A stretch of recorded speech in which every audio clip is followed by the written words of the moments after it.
Gentlemen, welcome back to the shop. Quick little Sunday project. If you are ever working on, let's call it auto electrical, and that includes every time you want to hook up your trailer, you redo the wiring and lights on it, you'll definitely need a little test light. Super inexpensive, but it absolutely saves your life. Along with that, I'm going to show you something that you need in your toolbox that a lot of people haven't got, and let's make some up. So what I've got here is a 10-foot section of half square millimeter speaker wire. I don't know what's that in wire gauge. I'll put it in down the thing here. So I'm just going to cut it in half. So we've got two 5-foot sections, and as always, focus. Crescent side cutter. Pay the extra money. You won't kick yourself in the long run for it. So what we'll do is we're gonna take each of these pieces and just clean up the edges of the wires a little bit.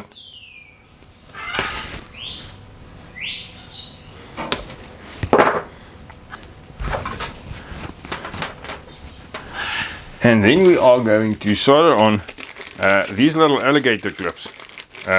What this does is, once you've got it made up, you can bypass certain stuff. For instance, fuses, etc., etc., which isn't always a good thing. But when testing, you've maybe got a piece of a dead circuit, and you want to bypass the dead circuit. See if the let me give you an example.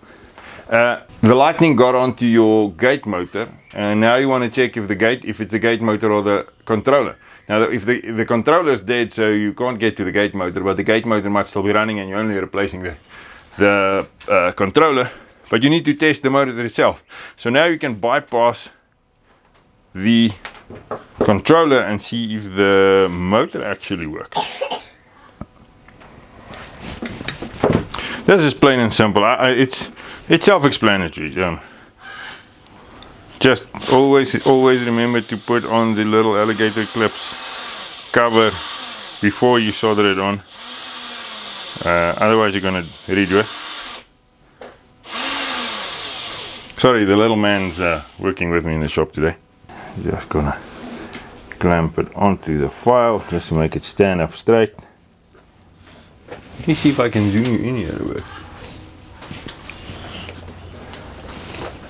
There we go.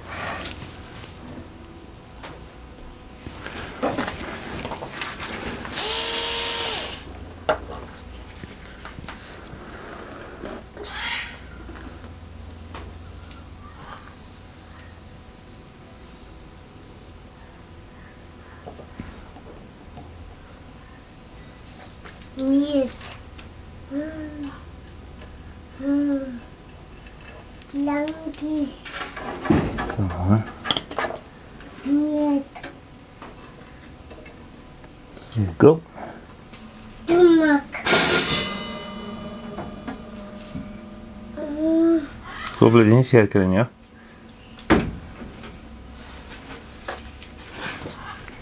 And then it's sort of self-explanatory, but make sure you've got the red on the red and the black on the black. Come on.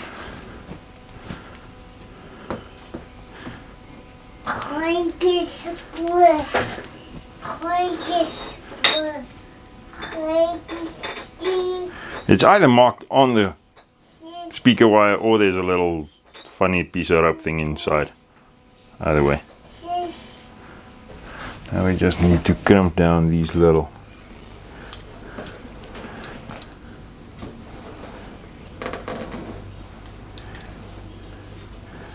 guys. Let the kids play with your tools. Let them be in the shop. Let them find out stuff and learn stuff. If they break something, just replace it. Not the end of the world. I let my kids spend as much time in the shop as they feel they need. And I think to me it's not a bad thing. I grew up that way, so to me it's not a bad thing.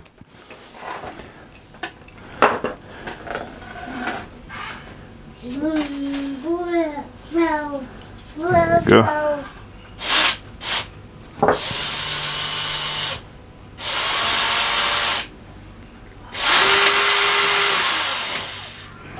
Now there's no need for you to use thick cables on this, because this is in essence just signaling, just checking signaling and stuff like that, checking sensors on your car or your tractor or whatever the case may be. But that's it. There's the one. I'm going to do another one with the medium size alligator clips, because sometimes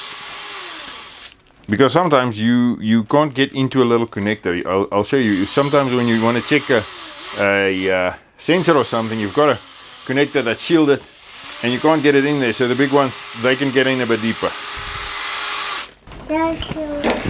Ah, and there I did it.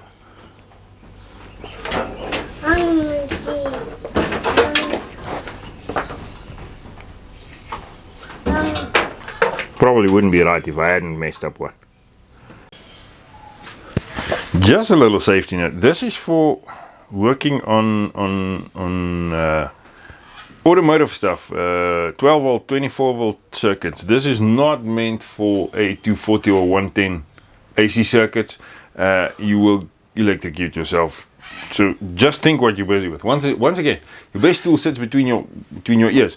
Like I said, trailers, yellow metal, that sort of thing, where you don't have high voltage situations. This is it. I promise you, they will get you far.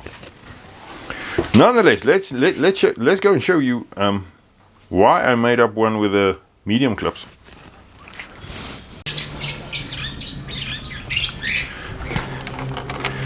Okay, so the reason I've got the medium ones as well, if you've got a plug that you need to test out of, something like this. Sometimes this one is not that big of a problem, but I have had it in the past where if you need to sort of connect onto this to do some testing, the medium ones tend to work a lot better than the small ones, and now you can actually work on it and put the other end on your multimeter or whatever the case may be. So yeah, that's why I've got a set of mediums now as well. Let's just get this together. Here we go, and there we go. Quick little 10-minute project. You will probably not need them every day, but when you need them, you're going to be glad you have them.